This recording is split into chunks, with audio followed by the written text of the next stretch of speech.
जिंदगी कभी दो चीजें एक साथ नहीं देती।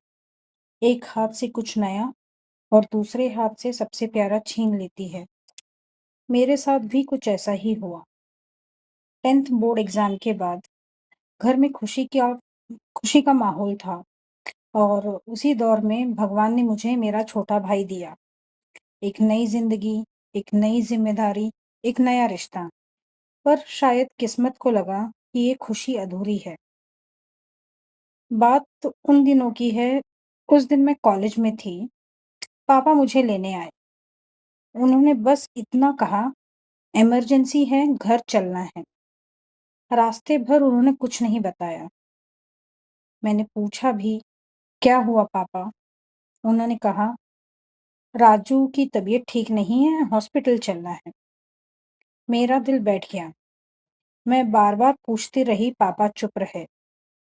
फिर जब मैंने ज्यादा इंसिस्ट किया तो उन्होंने बस इतना कहा, एक्सीडेंट हुआ है, बहुत क्रिटिकल है।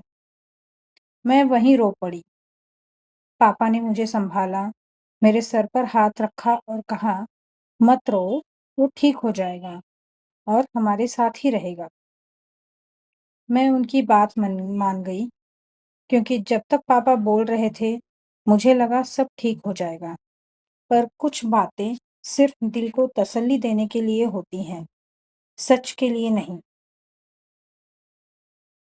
और राजू हमारे साथ नहीं रहा। एक ट्रेन एक्सीडेंट ने मुझसे मेरा भाई, मेरा दोस्त, मेरा पार्टनर इन क्राइम सब छीन लिया। वो चला गया और उसके जाने के बाद घर में आवाज थी, पर जिंदगी नहीं। मुझे तब एक बात याद आई। उसने जाने से पहले एक दिन हम ऐसे ही आपस में बैठकर बात कर रहे थे। उसने कैजुअली कहा मुझसे, इस साल तुम मुझे राखी नहीं बांध पाओगी। मैंने हंस दिया। मैंने कहा, कहाँ जा रहा है? पापा को बोलूं तेरा नाम ऐसे बोल रहा है? मुझे लगा वो मुझे चिढ़ा रहा है।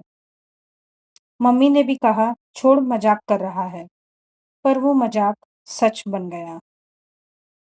उस साल मैंने राजू को राखी नहीं बांधी और उसी साल मैंने अपने रियल भाई को राखी बांधी, जो सिर्फ 5 महीने का था। राखी बांधते वक्त मेरे हाथ कांप रहे थे। मैं मुस्कुरा रही थी पर अंदर से टूट रही थी। अक्का ने मुझे संभाला, मुझे गले लगाया और कहा, भगवान ने राजू के बदले तुम्हें एक और भाई दिया है। मैं चुप रही। मैं जानती थी भगवान भाई दे सकता है, पर राजू की जगह कोई नहीं ले सकता।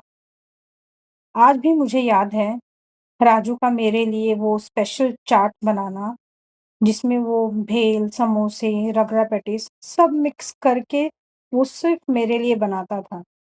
और वो टेस्ट सिर्फ जुबान पर नहीं, दिल पर रह गया। वो मेरी आदत था, मेरे रूटीन का एक हिस्सा। और जब आदत छूट जाती है ना, तो जिंदगी खाली लगती है। जिंदगी रुकी नहीं, वो चलती रही। मैं भी चलती रही। पर कुछ लोग सिर्फ यादों में नहीं रहते, वो अंदर बस जाते हैं।